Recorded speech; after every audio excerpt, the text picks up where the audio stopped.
반갑습니다. 여수입니다. 이 책에 수록되어 있는 전주채씨 문화유산 중에서 국가나 지방자치단체가 고유번호를 부여해 가지고 관리하고 있는, 말하자면 지정문화재, 등록문화재는 이제 다 끝이 났습니다.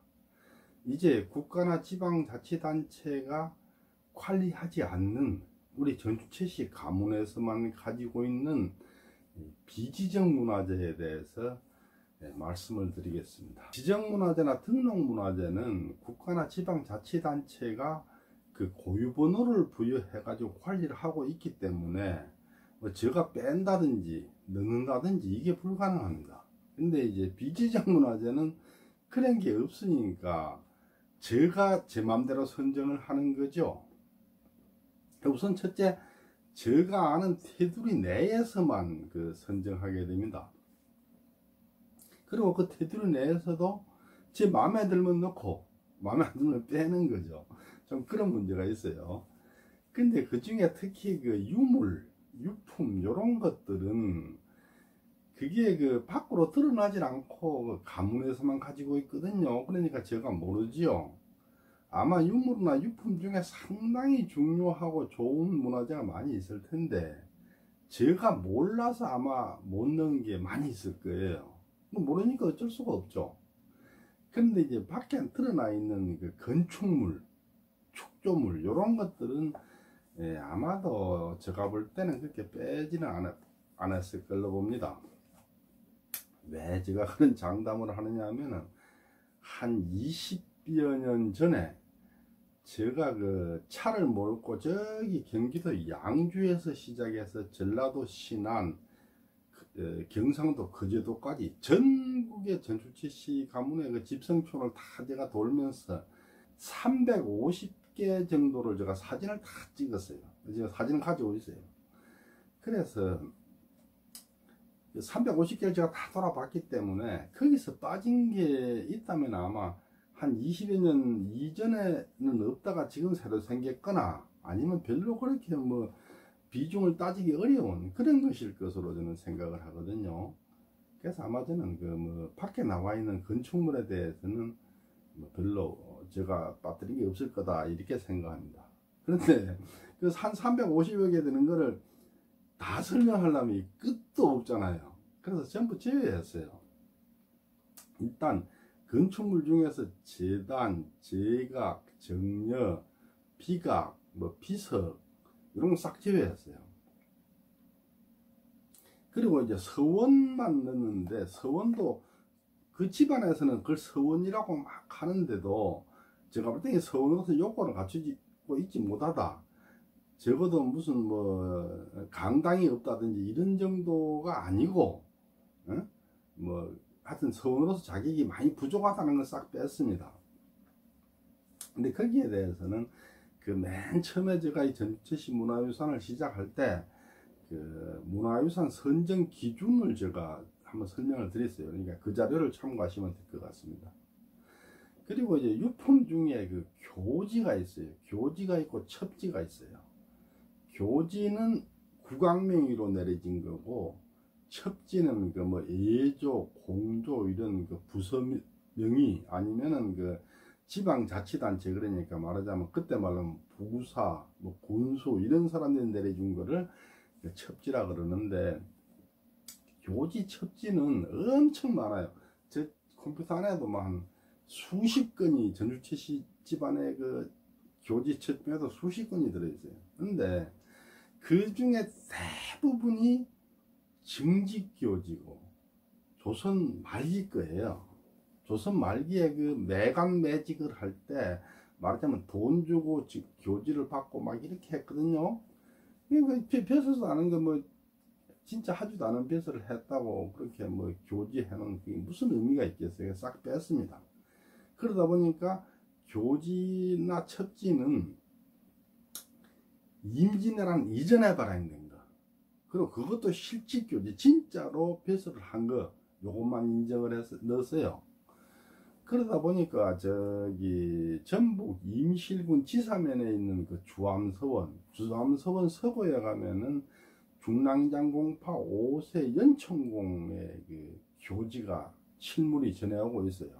그 실물 교지가 있는데 그게 1500년대 초반에 나온 정직 교지예요. 임진왜란부터 얼추 한 100년 가까이, 100년 좀 안 되지만 그 정도 오래된 교지인데 정직이잖아요. 그래서 뺐어요, 그것도. 이 책에는 그 비지정 문화재가 18건이 수록이 되어 있는데 그 중에서 8건은 그 지정문화재를 할 때 함께 이미 다뤘어요. 그리고 또 그 중에 한 건 그 맹곡궁 초상화 요거는 그 제가 이 책을 내놓고 이 동영상을 만드는 사이에 보물로 지정이 됐어요. 지금 여기 책에서는 이게 비지정문화재인데 실제 지금 현재는 보물로 돼 있죠. 그렇게 해서 했는데 이제 남은 게 10건이 남았어요. 10건에 대해서만 제가 설명을 드리면 될 것 같습니다. 전주 최씨 문화유산으로서 비지정 문화재로 선정된 것은 모두 18건이었으나 그중 8건은 지정문화재나 등록문화재를 다루면서 함께 다루었으므로 다시 중복하여 다룰 필요는 없는 것 같다. 18건 중에서 아직 다루지 않은 것은 모두 10건인데 내용을 분류해보면 그림이 3건이고 유물이 2건이고 건축물로서 정자가 2건이고 서원이 2건이다. 처음에는 비석이나 지석 등은 제외하려 했으나 사도공개 가문 문화재가 단 한 건도 없고 또 양경공 최문도 지석은 고려시대 제작된 지석으로 후대에 세운 비석과는 큰 차별성이 있으므로 포함시키기로 하였다.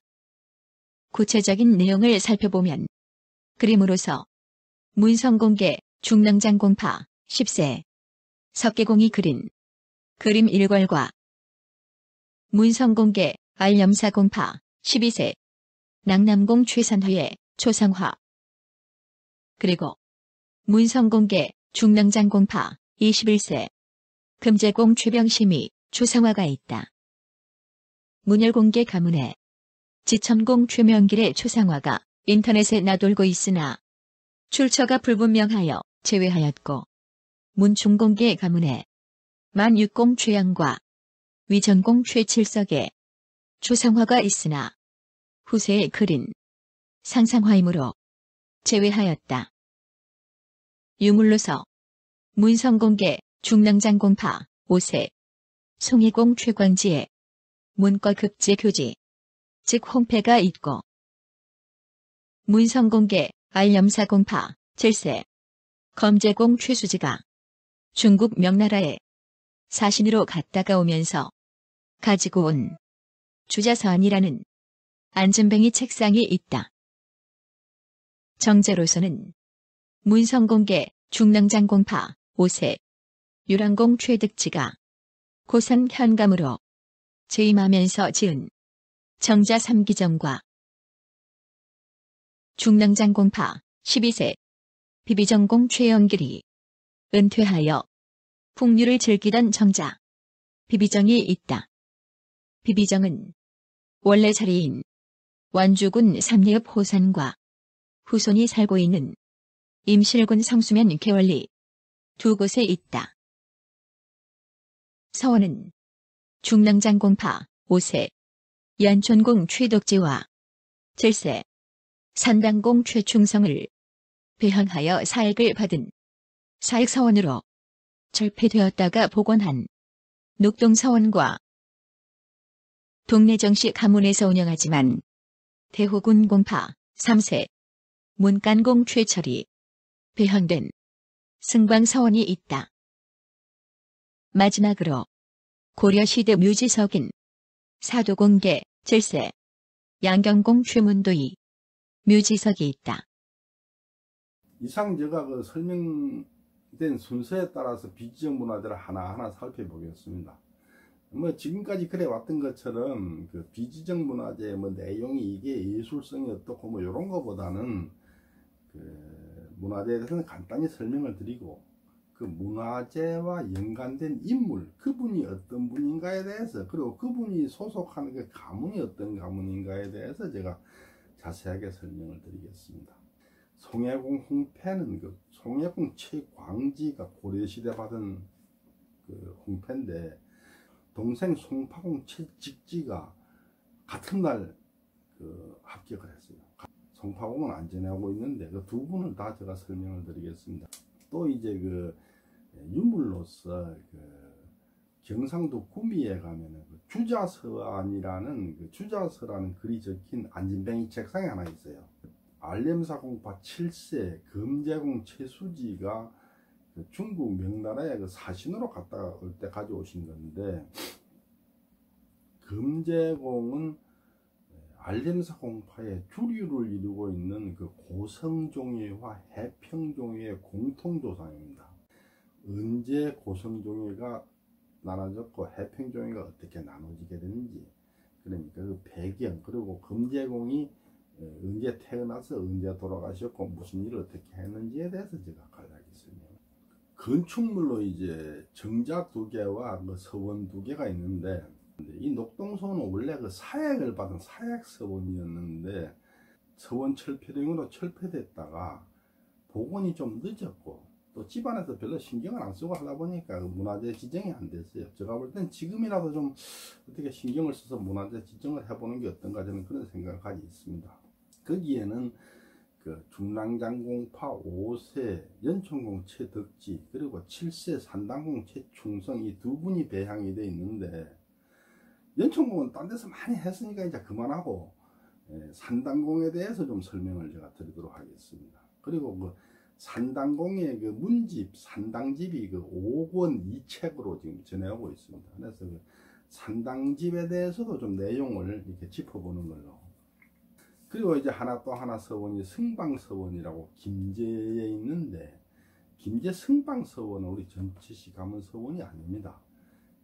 승방서원은 그 동네 정씨 정열입 가문의 서원인데, 거기에 대호군공파 3세 문강공 최철, 이분이 배향이 되어 있어요. 저기 전라북도 완주군 동상면 대아리에 가면 대아저수지라고 큰 저수지가 있는데, 그 저수지 안에가 그 대호군공하고 문강공 묘소가 수중릉으로 이렇게 만들어져 있었고 경치도 좋고 좀 또 신기하고 하기 때문에 많은 사람이 그 구경을 갑니다. 근데 거기에 묘소에 그 전설이 하나 전해오고 있는데, 제가 볼 때 그 전설이 뭔가 잘못됐어요. 그래서 그 전설에 대한 고증을 좀 해보도록 하겠습니다. 그리고 마지막으로 그 사도공계 7세 양경공 최문도의 묘지석을 넣었어요. 원래 이 지석이나 비석 같은 거는 싹 뺐는데, 이 양경공 지석을 빼려니까 좀 섭섭해요. 왜 섭섭하냐 하면은 사도공계 가문에 문화재가 하나도 없어요. 그런데 사도공계 가문이야말로 그 고려 중기에서 시작해가지고 고려 말기까지 굉장히 고려 시대에서 가장 그 유명한 저명한 귀족 가문이었거든요.